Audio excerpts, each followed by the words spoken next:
السلام عليكم ورحمة الله وبركاته. أعوذ بالله من الشيطان الرجيم. بسم الله الرحمن الرحيم. إن الدين عند الله الإسلام. মহান আল্লাহ রাব্বুল আলামিন পবিত্র আল কোরআনের সূরা আলে ইমরানের 19 নম্বর আয়াতে বলেন যে নিশ্চয় আল্লাহ তাআলা নিকট একমাত্র মনোনীত দিন হলো ইসলাম। ইসলামের ভিতর প্রবেশ করার জন্য প্রথমেই আমাদেরকে ঈমান আনতে হবে। ইসলামী শরীয়তের পরিভাষায় ইসলামের কতিপয় মৌলিক বিষয়সমূহের প্রতি বিশ্বাস স্থাপন করাকে ঈমান বলে। যেমন মহান আল্লাহ রাব্বুল আলামিনের উপর বিশ্বাস, তার রাসূলগণের উপর বিশ্বাস, তার কিতাবসমূহের উপর বিশ্বাস, ফেরেশতাগণের উপর বিশ্বাস, আখিরাতের উপর বিশ্বাস, জান্নাত জাহান্নাম ইত্যাদি বিষয়ের উপর বিশ্বাস স্থাপন করা। বিশ্বাস স্থাপন করলেই আমরা ঈমানের এই বিশ্বাস স্থাপন আমরা শেষ করব। ঈমানের এই বিশ্বাস স্থাপন শেষ করার পর আমাদেরকে আমরা যে বিষয়সমূহ বিশ্বাস করছি এই বিষয়সমূহ মুখে প্রচার এবং প্রসার করতে হবে। আমরা আল্লাহর উপর বিশ্বাস স্থাপন করেছি, তার রাসূলদের উপর বিশ্বাস স্থাপন করেছি, তার কিতাবসমূহের উপর বিশ্বাস স্থাপন করেছি, তার ফেরেশতাগণের উপর বিশ্বাস স্থাপন করেছি, আখিরাতের উপর বিশ্বাস স্থাপন করেছি, জান্নাত জাহান্নামের উপর বিশ্বাস স্থাপন করেছি। এই বিষয়সমূহ মুখে প্রচার এবং প্রসার করতে হবে। এই বিষয়সমূহ মুখে প্রচার এবং প্রসার করার পর আমাদেরকে এরপর আমাদেরকে আমল করতে হবে। আল্লাহ তাআলা পবিত্র আল কোরআনে এবং তার রাসূলের মাধ্যমে আমাদেরকে যে সকল শরীয়তের হুকুম আহকাম প্রদান করেছেন সেই অনুযায়ী আমাদেরকে আমল করতে হবে। যখনই আমরা সেই অনুযায়ী আমল করতে পারবো তখনই আমাদের ঈমানটা উত্তম হবে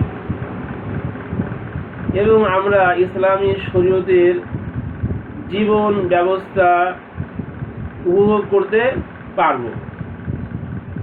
এবং এর একটি আইনি স্বীকৃতি আমাদের থাকবে যে আমরা মুসলমান এবং আমরা মুসলমান হিসাবে মুসলমান সমাজের এবং রাষ্ট্রের সমস্ত নিয়ম কানুন এবং বিধিবিধান আমরা মেনে চলতে পারব।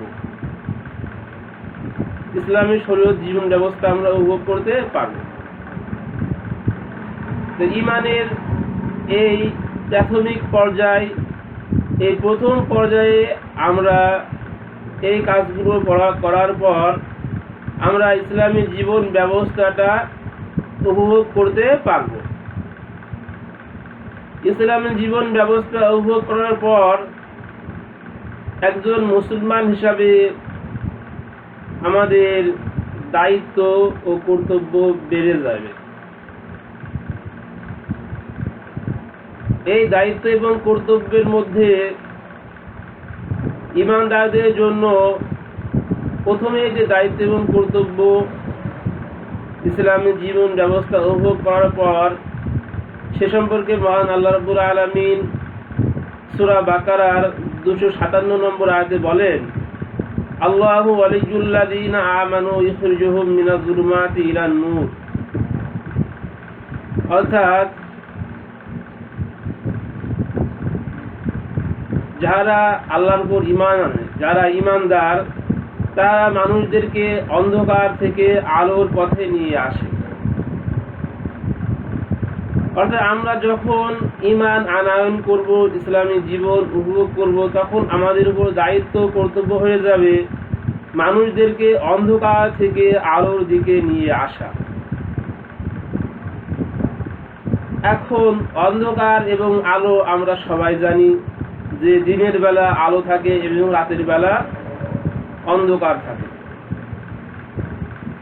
আলো কয়েক ভাবে হতে পারে, যেমন সূর্যের আলো। সূর্যের আলোয় সারা পৃথিবী আলোকিত হয়। দ্বিতীয়ত, আল্লাহ রাব্বুল আলামিন আমাদের যে নিয়ামত দান করেছেন সেই নিয়ামত থেকে আমরা আলো পেতে পারি, যেমন গাছের কাঠপালা, এগুলো থেকে আলো পাওয়া যেতে পারে। আগুন হয়, আগুন থেকে আলো পাওয়া যেতে পারে। বর্তমানে তেল এবং গ্যাস, এগুলো থেকে পুড়িয়ে আলো পাওয়া যায়।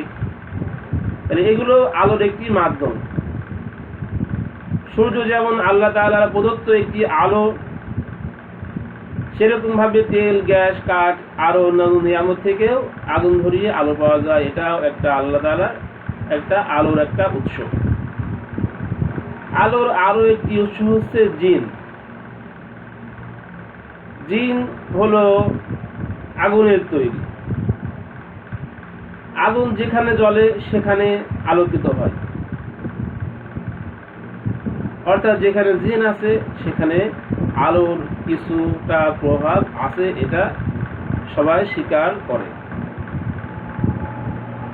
তো এই আয়াত যে যারা ঈমানদার তারা মানুষদেরকে অন্ধকার থেকে আলোর পথে নিয়ে আসে।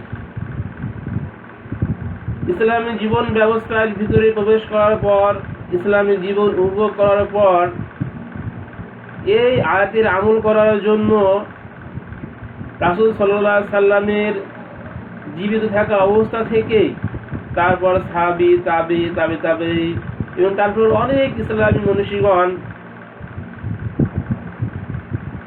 আস্তে আস্তে মানুষদেরকে এই আলোর দিকে নিয়ে এসেছেন।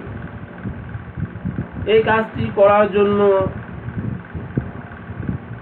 আলো সর্বপ্রথম কোথা থেকে আসে? যেমন সূর্যের আলো। সূর্যের আলোটা প্রথমে কোথা থেকে আরম্ভ হয়? আমরা যদি গিনেস ওয়ার্ল্ড দেখি তাহলে দেখব যে সূর্যের আলো প্রথম দিকে Brunei, Indonesia, Malaysia, Thailand, Myanmar, Bangladesh, Bharat, এই দেশগুলো থেকে আস্তে আস্তে সূর্যের আলোটা আস্তে আস্তে প্রবাহিত হয় এবং সারা পৃথিবীতে আস্তে আস্তে যায়। তার মানে আলো সর্বপ্রথম আরম্ভ হয় ব্রুনাই, ইন্দোনেশিয়া, মালয়েশিয়া বা এই সকল আরো কিছু দেশ থেকে সূর্যের আলোটা আরম্ভ হয়। এবং এটা স্বীকৃত যে সূর্যোদয়ের দেশ বলে জাপান হিসাবে আমরা সবাই জানি। সূর্যোদয়ের এটা সাধারণ জ্ঞান হিসেবে অনেকেই জানি যে সূর্যোদয়ের দেশ হচ্ছে জাপান। তো যেখান থেকে সূর্য উদিত হয় সেখানে সূর্যের আলো প্রথম পড়ে। সুতরাং সেটা আল্লাহ প্রদত্ত একটি আলোর উৎস।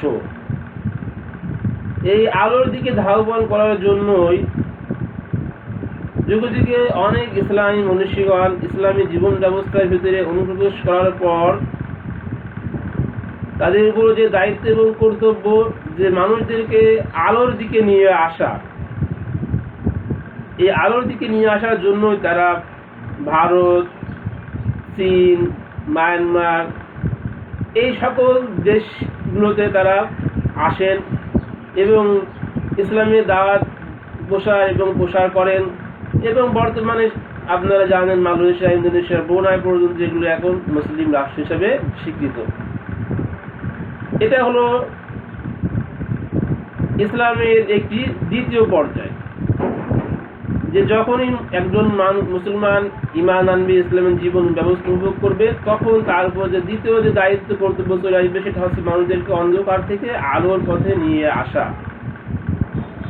তো এই অন্ধকার থেকে আলোর পথে ইসলামী মনীষীগণ নিয়ে এসেছেন এবং ভারতীয় উপমহাদেশ, চীন, মায়ানমার, মালয়েশিয়া, ইন্দোনেশিয়া এই সকল দেশগুলোতে মুসলমানগণ অনেক আগের থেকেই আগমন করেছেন এবং মানুষদেরকে আলোর পথে নিয়ে এসেছেন।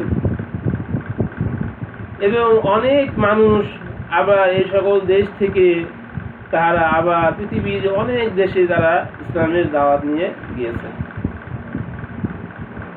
তাহলে এই সকল স্থানে প্রথমত সূর্যের আলো আছে, সূর্যের আলো এই এলাকার স্থানগুলো আগে আলোকিত হয়। দ্বিতীয়ত এই স্থানগুলোতে প্রচুর পরিমাণ জিন আছে। যারা আলেম সম্প্রদায়ের মানুষ আছেন তারা এই বিষয়টা খুব ভালোভাবে উপলব্ধি করতে পারেন যে ভারত, বাংলাদেশ, চীন, মায়ানমার এই দেশগুলোতে কি পরিমাণ জিন আছে এবং তাদের কার্যক্রম এবং তাদের যে প্রভাব, আগুনের যেরকম প্রভাব আছে, আগুন জ্বলে সেখানে তাপ লাগে, জিনের একটা যে প্রভাব আছে এটা যারা আলেমগণ তারা বুঝতে পারবেন। তারা জানেন যে এই এলাকাতে কি পরিমাণ জিন আছে এবং তাদের আলোর, তাদের আগুনের যে আলো, সেই আলোর একটা প্রভাব এখানে আছে। আবার তৃতীয়ত আল্লাহ যে নিয়ামত, তেল, গ্যাস বা অন্যান্য উৎস থেকেও এখানে পর্যাপ্ত পরিমাণ আলো পাওয়া যায়। সুতরাং এইটা একটি আলোর একটি অন্যতম জায়গা। এটা হলো ইসলামের দ্বিতীয় পর্যায়ে কাজ, ঈমান আনয়ন করার পর মানুষদেরকে অন্ধকার থেকে আলোর পথে নিয়ে আসা।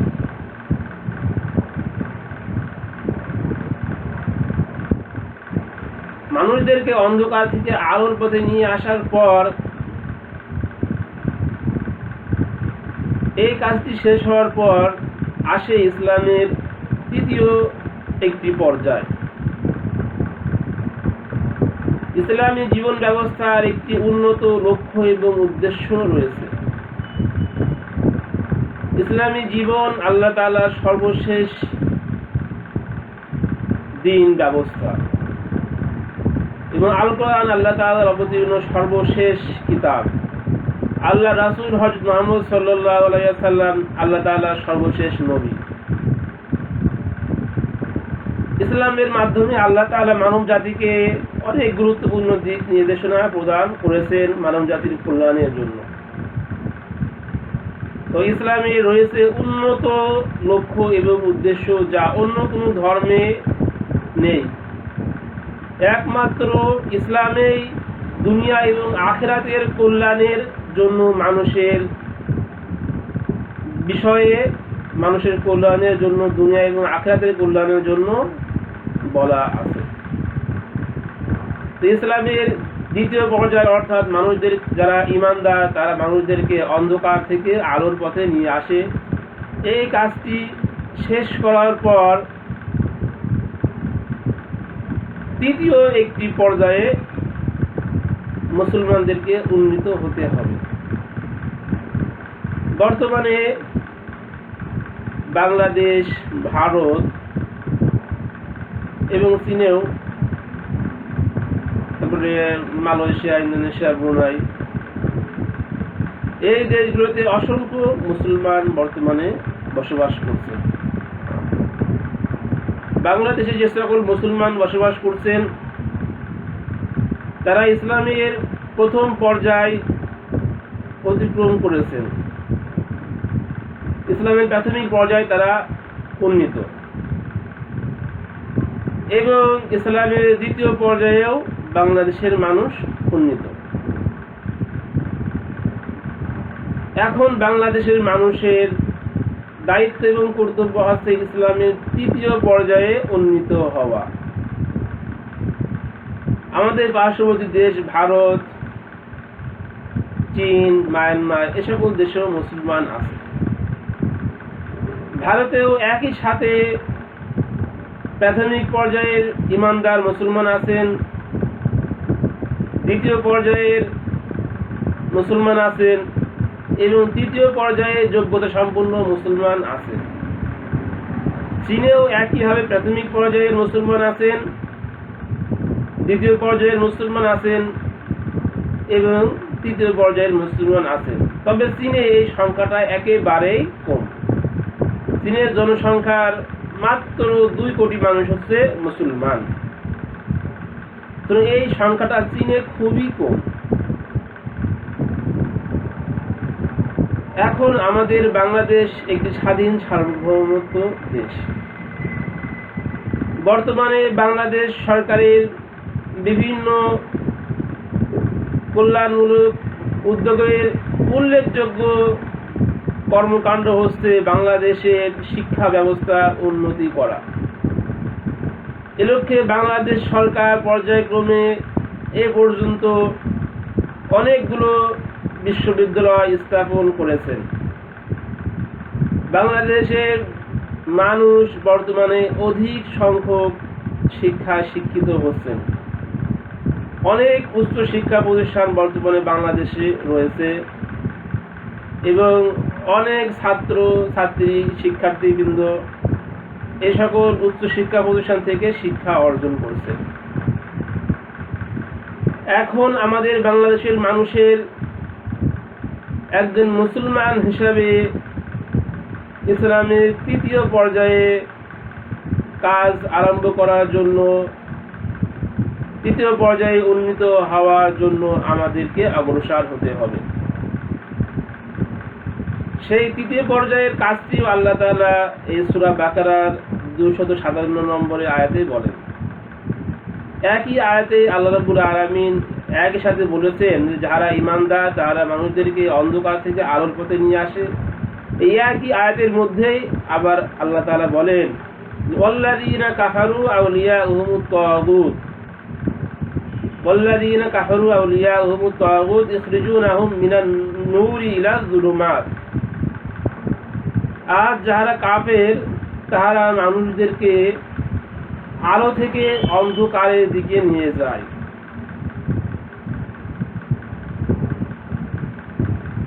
এখানে রব্বুল আলামিন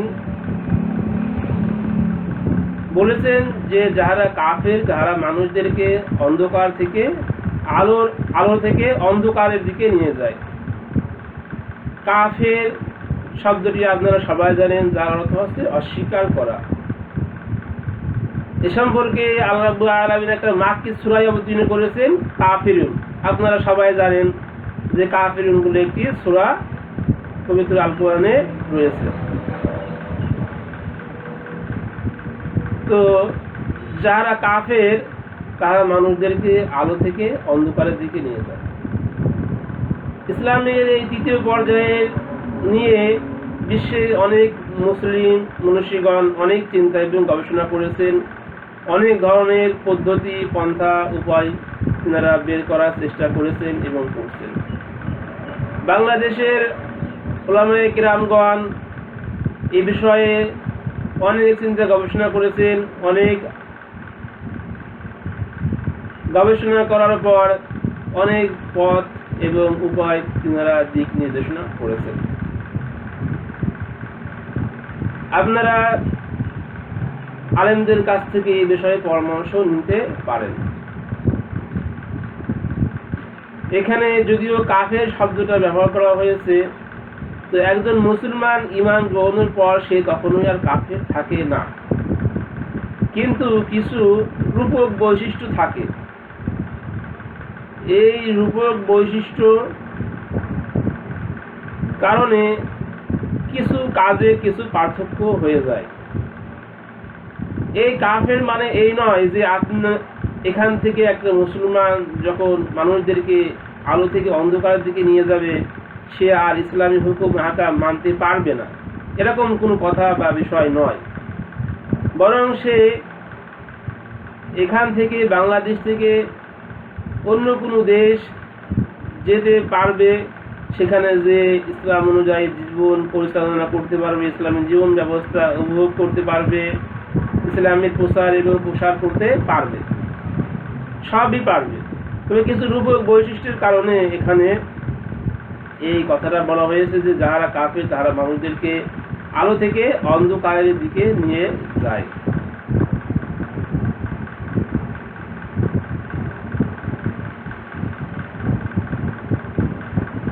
এই আয়াতে রব্বুল আলামিন তারপরে বলেন যে উলাইকা আসহাবুন নার, যে তাহারাই চিরদিনের জন্য অগ্নিকুণ্ডে থাকবে, আগুনের ভিতরে থাকবে। এই উলাইকা শব্দটি কোরআনের বিভিন্ন জায়গাতে এসেছে। উলাইকা শব্দটি সূরা বাকারার ৫ নম্বর আয়াতে আল্লাহ রাব্বুল আলামিন এই উলাইকা শব্দটি ব্যবহার করেছেন এবং উলাইকা শব্দটি ব্যবহারের মাধ্যমে তিনি আমাদের মুসলমানদেরকে একটি হেদায়েতের স্বীকৃতি প্রদান করেছেন এই উলাইকা শব্দ ব্যবহার করার মাধ্যমে। আল্লাহ রাব্বুল আলামিন সূরা বাকারার ৫ নম্বর আয়াতে বলেন যে উলাইকা আলা হুদাম মির রাব্বিহিম ওয়া উলাইকা হুমুল মুফলিহুন, যে ইহারাই তাহাদের প্রতিপালকের পক্ষ হইতে হেদায়েত প্রাপ্ত এবং ইহারাই সফলকাম। তো আল্লাহ রাব্বুল আলামিন হেদায়েতের এবং সফলতার স্বীকৃতি প্রদান করতে গিয়ে এই উলাইকা শব্দটি ব্যবহার করেন। এই উলাইকা শব্দটি এখানে রয়েছে উলাইকা আসহাবুন নার, অর্থাৎ তাহারাই অগ্নিকুণ্ডে চিরদিনের মতো থাকবে। তো ইসলামের একটি হচ্ছে তৃতীয় পর্যায়। এখানে বলা হয়েছে যে তারা চিরদিনের জন্য এই আগুনের ভিতরে, অগ্নিকুণ্ডের ভিতরে থাকবে, আগুনের ভিতরে থাকবে। তাহলে আগুন যেখানে আছে, আমি একটু আগে দ্বিতীয় পর্যায়ের কথা বলেছি, আগুন যেখানে আছে সেখানে আলো আছে। তার মানে তৃতীয় পর্যায়ে গেলেই যে আপনি একেবারে অন্ধকারের ভিতরে চলে যাবেন, বিষয়টি তেমন নয়, বরং এটি একটি আপনার বাড়তি দায়িত্ব এবং কর্তব্য। মুসলমান হিসেবে আপনার বাড়তি দায়িত্ব এবং কর্তব্য। ইসলামের রয়েছে একটি উন্নত লক্ষ্য এবং উদ্দেশ্য। তো যারা কাফের তারা মানুষদেরকে অন্ধকার থেকে আলো থেকে অন্ধকারের দিকে নিয়ে যায় এবং তারা সেখানে অর্থাৎ আগুনের ভিতরে থাকবে অনন্তকাল বলে উল্লেখ করা হয়েছে। তারা এই আগুনের ভিতরে থাকবে। তাহলে এখানেও আলো আছে, মানুষদেরকে আলো থেকে অন্ধকারের ভিতরে নিয়ে যেতে হলেও সেখানে কি আছে? কোরআনের কথা অনুযায়ী সেখানে আলো আছে, অর্থাৎ নার মানে আগুন আছে। আর যেখানে আগুন জ্বালানো হয় সে জায়গাটা আলোকিত হয়ে যায়। এটা হচ্ছে কোরআন থেকে আমরা পাই। তবে এই আলো জ্বালানোর জন্য মানুষের যোগ্যতার প্রয়োজন রয়েছে এবং এই যোগ্যতায় উন্নীত করার জন্য বাংলাদেশ সরকার বর্তমানে বাংলাদেশে অসংখ্য ইউনিভার্সিটি, বিশ্ববিদ্যালয় তৈরি করেছেন এবং এই সকল বিশ্ববিদ্যালয় থেকে অনেক শিক্ষার্থী তারা যোগ্যতা সম্পন্ন হয়ে গড়ে উঠছেন। এখন বাংলাদেশের মানুষের তৃতীয় পর্যায়ে, ইসলামের তৃতীয় পর্যায়ে দায়িত্ব এবং কর্তব্য পালন করার সময় এসেছে। তাই তৃতীয় এবং পর্যায়ে যেতে হলে জ্ঞানের প্রয়োজন রয়েছে। কি জ্ঞানের প্রয়োজন রয়েছে? এখানে রব্বুল আলামিন বলেন যে উলাইকা আসহাবুন নার, তারাই হচ্ছে অগ্নির অধিবাসী। তাহলে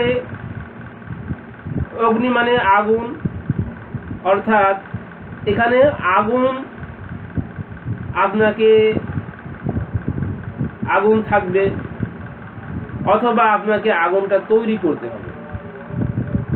আগুন যদি থাকে তাহলে সে জায়গাটা আলোকিত হবে এবং সারা পৃথিবীর সমস্ত জায়গাতে জিন আছে এবং জিন আগুনের তৈরি, সুতরাং সারা পৃথিবীর সব জায়গাতেই এই জিনের আগুনের যে তাপ এবং আলো এটি আছে। দ্বিতীয় পর্যায়ে আল্লাহ তাআলা যে নিয়ামত,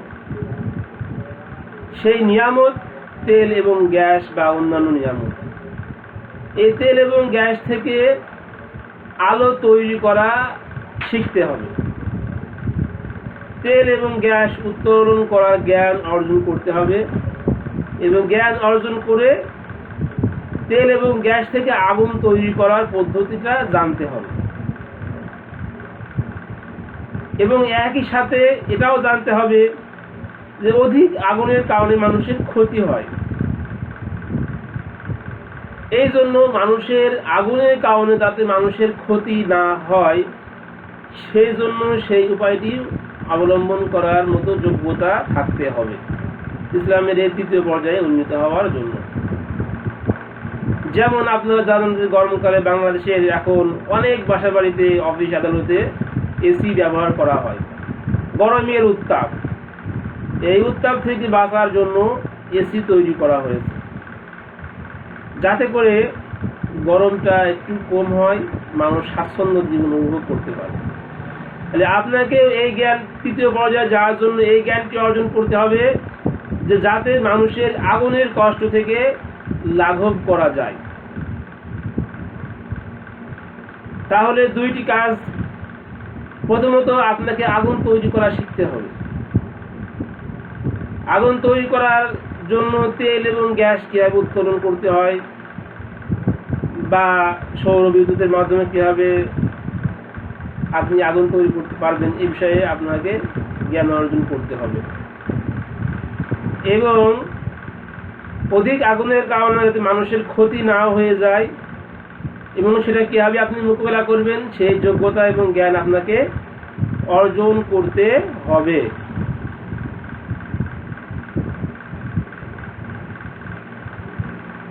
এই সকল জ্ঞানের বিষয়ে মহান আল্লাহ রাব্বুল আলামিন সূরা বাকারার 31 নম্বর আয়াতে বলেন যে ওয়াল্লামা আদামাল আসমাআ কুল্লাহা, যে আর আমি হযরত আদম আলাইহিস সালামকে সমস্ত কিছুর নাম শিক্ষা দিয়েছি। আল্লাহ রাব্বুল আলামিন জান্নাতের ভিতরে হযরত আদম আলাইহিস সালামকে সমস্ত কিছুর নাম শিক্ষা দিয়েছেন এবং আমরা আদম আলাইহিস সালামের বংশধর। সুতরাং আমাদের মাঝে এই সকল জ্ঞানের সমাহার থাকতে হবে। একই সাথে আমরা মানুষের কল্যাণ করব এবং মানুষদেরকে সকল প্রকার ক্ষতি থেকে রক্ষা করতে পারব। এই সকল জ্ঞানগুলো আমরা আয়ত্তে আনতে পারি, তাহলে আমরা ইসলামের তৃতীয় পর্যায়ে যেতে পারব। আমি আগেই বলেছি, বাংলাদেশ এবং ভারত এবং চীন এই দেশগুলোতে একই সাথে প্রাথমিক, দ্বিতীয় এবং তৃতীয় পর্যায়ের মুসলমানগণ রয়েছে। আর তৃতীয় পর্যায়ে যাওয়ার জন্য অনেক দেশ রয়েছে, যেমন রাশিয়া বা সোভিয়েত ইউনিয়নের দেশগুলো রয়েছে, ইউরোপের দেশগুলো রয়েছে, আরো কিছু দেশ আছে ইসলামের এই তৃতীয় পর্যায়ে যাওয়ার জন্য।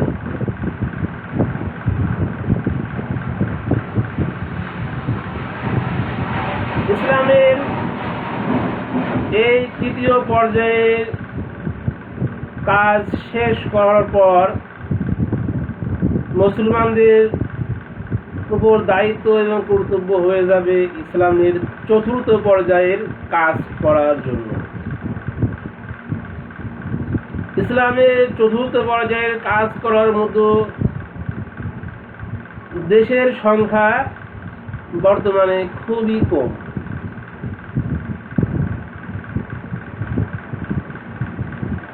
আমি আগেই বলেছি, ইসলামে রয়েছে একটি উন্নত লক্ষ্য এবং উদ্দেশ্য। এটি শুধু দুনিয়া নিয়ে সীমাবদ্ধ নয়, এটি দুনিয়া এবং আখিরাতে মানুষের কল্যাণ এবং মুক্তির একটি লক্ষ্য এবং উদ্দেশ্য।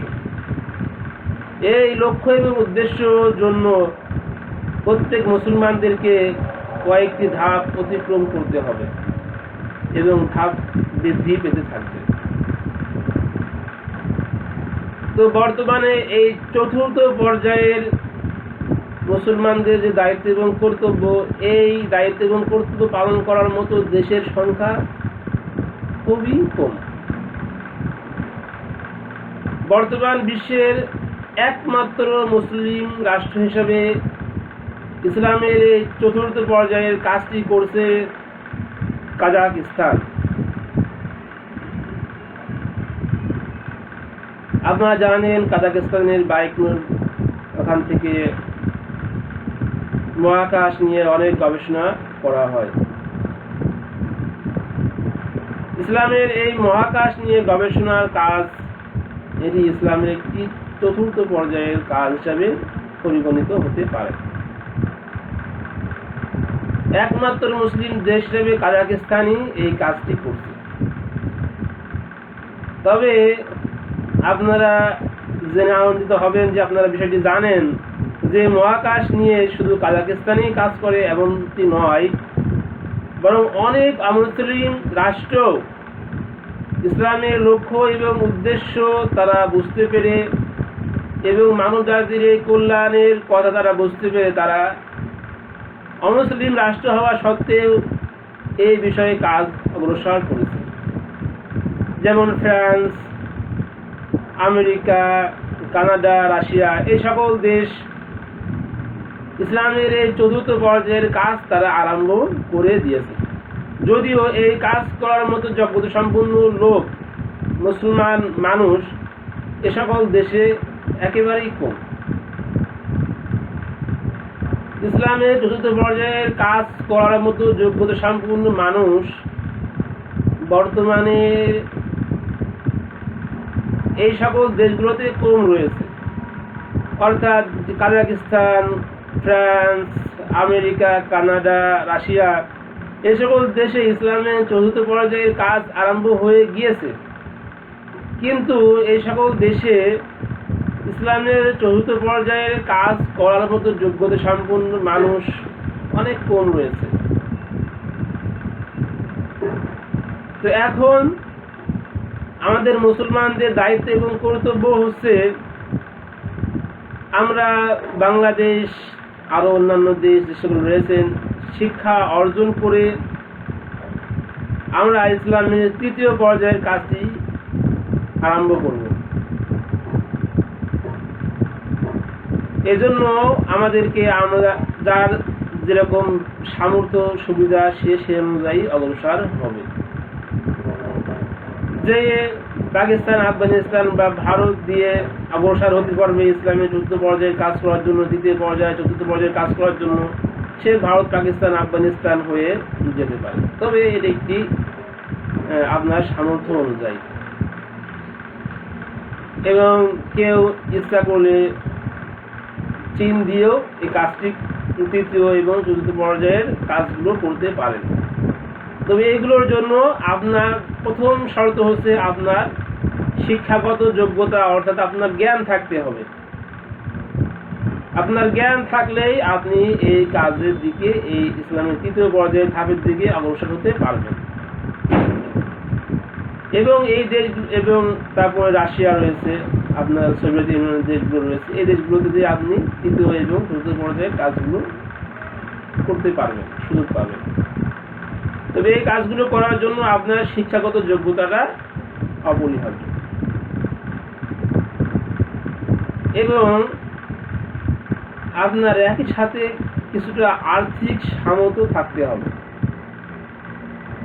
এখন বাংলাদেশের মানুষ অনেক বেশি শিক্ষিত হচ্ছে, অনেক বিশ্ববিদ্যালয় বাংলাদেশে তৈরি হচ্ছে, অনেক শিক্ষার্থী শিক্ষাগত যোগ্যতা অর্জন করছে, কিন্তু তারা ইসলামের মহান লক্ষ্য এবং উদ্দেশ্য সম্পর্কে না জানার কারণে পিছিয়ে পড়ছে। শুধু যে সকল শিক্ষার্থী পিছিয়ে পড়ছে তা নয়, বরং আমাদের দেশ, মুসলিম জাতি এবং মানব জাতি পিছিয়ে পড়ছে শুধুমাত্র না জানার কারণে, ইসলামের লক্ষ্য এবং উদ্দেশ্য সম্পর্কে না জানার কারণে। এখন বাংলাদেশের মানুষের জন্য উত্তম সময় যে বাংলাদেশের মানুষ ইসলামের মহান লক্ষ্য এবং উদ্দেশ্য সম্পর্কে জানবে এবং সেই অনুযায়ী কাজ করে তারা সামনের দিকে অগ্রসর হবে। তো প্রথমেই আপনাকে শিক্ষাগত যোগ্যতা অর্জন করতে হবে, তারপর আপনাকে ইসলামের তৃতীয় এবং চতুর্থ পর্যায়ের কাজ বা পরবর্তীতে আরও যে সকল ধাপ ইসলামের পর্যায়ে রয়েছে সেগুলো কাজ করার জন্য প্রস্তুতির জন্য আপনাকে অগ্রসর হতে হবে। এই অগ্রসর হতে হলে আপনি অনেক দিক দিয়ে অগ্রসর হতে পারেন। আপনি ভারত, পাকিস্তান, আফগানিস্তান হয়ে অগ্রসর হতে পারেন, আপনি চীন, রাশিয়া এই দিক দিয়ে অগ্রসর হতে পারেন। আরও অন্যান্য দেশও বর্তমানে কাজ করছে, আপনি আমরা যেটা আগে একটু বললাম। তো এর জন্য আপনার একই সাথে শিক্ষাগত যোগ্যতার প্রয়োজন এবং আর্থিক সামর্থ্যের প্রয়োজন। সময় খুবই মূল্যবান জিনিস এবং জীবন একটি গতিশীল, জীবনের প্রতিটি সময়ের মূল্য রয়েছে। তাই আপনি যখনই আপনার শিক্ষাগত যোগ্যতা সম্পূর্ণ করবেন, আপনার যদি আর্থিক সামর্থ্য থাকে, আপনি বাংলাদেশ থেকে একজন মুসলমান হিসাবে আপনার উপর যে তৃতীয় এবং চতুর্থ পর্যায়ের দায়িত্ব এবং কর্তব্য রয়েছে, সে দায়িত্ব এবং কর্তব্যের দিকে আপনি অগ্রসর হয়ে যান। আপনার যে সম্পদ রয়েছে, যে ন্যূনতম সম্পদ অর্থ টাকা থাকলে আপনি এই কাজের দিকে অগ্রসর হতে পারেন, সেই টাকা আপনার আছে কিনা আপনি একটু দেখুন। যদি সেই পরিমাণ টাকা আপনার থাকে, তাহলে আপনার শিক্ষাগত যোগ্যতা নিয়ে আপনি হতাশা এবং পিছিয়ে থাকবেন না। একজন মুসলমানের লক্ষ্য এবং উদ্দেশ্য যে তৃতীয় এবং চতুর্থ ধাপগুলি রয়েছে, আপনি এই পর্যায়গুলোর দিকে অগ্রসর হয়ে যান। আপনার আর্থিক সামর্থ্য থাকলে আপনি এই পর্যায়ের কাজগুলো আরম্ভ করে দিন, এবং এই কাজগুলো করা এখন বর্তমানে অনেক সহজ হয়ে গেছে। বাংলাদেশে অনেক দেশের এম্বাসি রয়েছে এবং আরও অনেক মানুষ রয়েছেন যারা আপনাকে এই কাজগুলো করতে সাহায্য সহযোগিতা করবে। তবে এর জন্য আপনার প্রয়োজন একই সাথে শিক্ষাগত যোগ্যতা এবং আর্থিক কিছুটা সামর্থ্য থাকতে হবে, যাতে আপনি সেই সকল দেশগুলোতে যে নিজেকে একটু মানিয়ে নিতে পারেন। এর জন্য আপনার কিছুটা অর্থের প্রয়োজন রয়েছে। তো আমি বাংলাদেশের মানুষদের শিক্ষার্থী বিন্দুকে অনুরোধ করব, আপনারা শিক্ষা জীবনটা সমাপ্ত করার পর, শিক্ষা যোগ্যতা অর্জন করার পর আপনারা বসে থাকবেন না। আপনার প্রয়োজনীয় অর্থ, এটা আপনার 2 লক্ষ থেকে 3 লক্ষ, 5 লক্ষ, 7 লক্ষ, এইরকম পরিমাণ অর্থ থাকলেই আপনি ইসলামের এই তৃতীয় চতুর্থ পর্যায়ের কাজগুলো আরম্ভ করতে পারেন। সুতরাং আপনার কাছে যদি শিক্ষাগত যোগ্যতা থাকে এবং 2.5 লক্ষ বা 5 লক্ষ, 7 লক্ষ এরকম টাকা যদি আপনি জোগাড় করতে পারেন, তাহলে আপনি ইসলামের তৃতীয় পর্যায়ের কাজগুলোতে অগ্রসর হয়ে যান। এই কাজগুলো করার জন্য আমি আগেই বলেছি, আপনি পাকিস্তান, আফগানিস্তান, ভারত, চীন, রাশিয়া এই সকল দেশগুলোতে মাধ্যমে আপনি অগ্রসর হতে পারেন। তৃতীয় পর্যায়ের কাজগুলোর পর আপনি চতুর্থ পর্যায়ের কাজগুলো করতে পারেন, যে কাজটি বর্তমানে একমাত্র মুসলিম দেশ হিসেবে কাজাকিস্তান করছে। তো এগুলো হচ্ছে জ্ঞানের কাজ,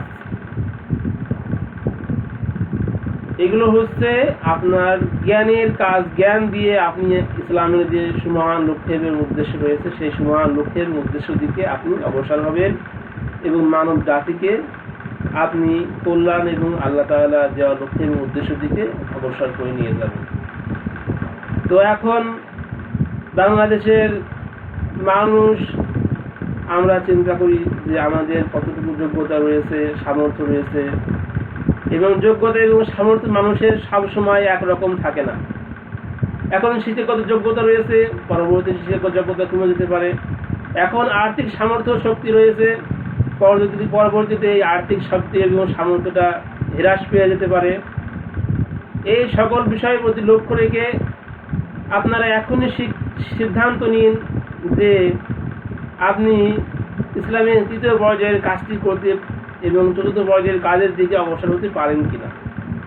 যদি আপনার শিক্ষাগত যোগ্যতা থাকে এবং সামর্থ্য থাকে, আপনি অযথা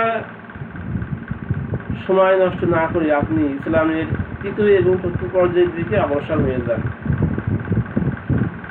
তাহলে আপনি এগিয়ে যাবে, আপনার সমাজ এগিয়ে যাবে, আপনার দেশ এগিয়ে যাবে, মুসলিম জাতি এগিয়ে যাবে, পুরা মানব জাতি এগিয়ে যাবে।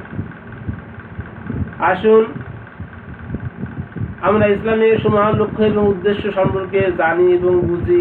এ সম্পর্কে যারা জানেন তাদের সাথে আলাপ আলোচনা করি, এর প্রসার এবং প্রসার ঘটাই এবং ইসলামের সুমহান লক্ষ্য এবং উদ্দেশ্য প্রতিষ্ঠায় আমরা অবদান রাখি। এই আয়াতে আল্লাহ রাব্বুল আলামিন শেষ করেন, যেগুলো আসহাবুন নার হুম ফিহা খালিদুন। এটির অনেক ব্যাখ্যা এবং বিশ্লেষণ রয়েছে, আপনারা আলিমগণের কাছ থেকে আপনারা এগুলো জেনে নিতে পারেন। এর ব্যাখ্যা এবং লক্ষ্য এবং উদ্দেশ্য অনেক উন্নত মানের। এটি আপাত দৃষ্টিতে অনেকের কাছে অনেক রকম মনে হলেও যারা জানেন এর লক্ষ্য এবং উদ্দেশ্য অনেক উন্নত মানের। তাই আপনাদের আমার অনুরোধ, আমি আপনাদেরকে আহ্বান করছি, আপনাদের যাদের শিক্ষাগত যোগ্যতা আছে এবং আর্থিক সামর্থ্য আছে, আপনারা সময়টা অবহেলায় নষ্ট না করে আপনারা ইসলামের তৃতীয় এবং চতুর্থ পর্যায়ের কাজের দিকে অগ্রসর হয়ে যান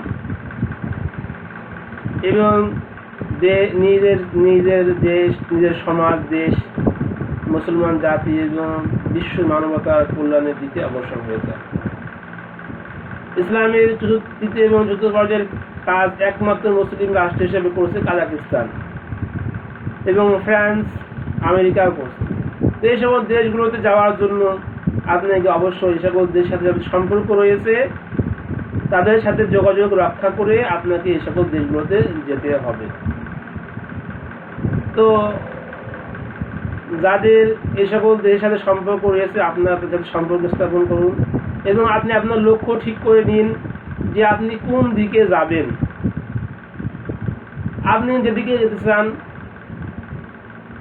আপনি সেই দিকে মানুষের সাথে যোগাযোগ করুন, যোগাযোগ করে আপনি সেই দিকে অগ্রসর হয়ে যান। তাই আপনার যদি শিক্ষাগত যোগ্যতা থাকে এবং আর্থিক সামর্থ্য থাকে, আপনি সময় নষ্ট না করে নিজেকে উপকৃত করুন। একজন মুসলমান হিসেবে আপনার যে দায়িত্ব এবং কর্তব্য রয়েছে সেগুলো পালনে আপনি অগ্রসর হয়ে যান। আপনি এগিয়ে যান, আপনার সমাজ এগিয়ে যাবে, আপনার দেশ এগিয়ে যাবে, মুসলমান জাতি এগিয়ে যাবে, বিশ্ব মানবতা এগিয়ে যাবে। আসুন আমরা আজ 1447 হিজরির এই হজের এই সময়ে আমরা ইসলামের সমান লক্ষ্য এবং উদ্দেশ্য বুঝি, এটা নিয়ে আলাপ আলোচনা করি এবং ইসলামের সমান লক্ষ্য এবং উদ্দেশ্য প্রতিষ্ঠায় আমরা নিজেদেরকে নিবেদিত করি। আল্লাহ রাব্বুল আলামিন মানব জাতির হিদায়াতের জন্য, কল্যাণ এবং মঙ্গলের জন্য, দুনিয়া এবং আখিরাতের কল্যাণ এবং মঙ্গলের জন্য যে আল কোরআনের মাধ্যমে যে পথ নির্দেশনা করেছেন, আমরা সেই অনুযায়ী সেই উন্নত লক্ষ্য এবং উদ্দেশ্য প্রতিষ্ঠার জন্য কাজ করতে পারি। এই জন্য আমরা নিজেরা চেষ্টা করি এবং মহান আল্লাহ রাব্বুল আলামিনের কাছে দোয়া করি। আল্লাহ রাব্বুল আলামিন আমাদের সবাইকে সেই তৌফিক দান করুন। ওয়া আখিরু দাওয়ানা আলহামদুলিল্লাহি রাব্বিল আলামিন। আসসালামু আলাইকুম ওয়া রাহমাতুল্লাহি ওয়া বারাকাতুহু।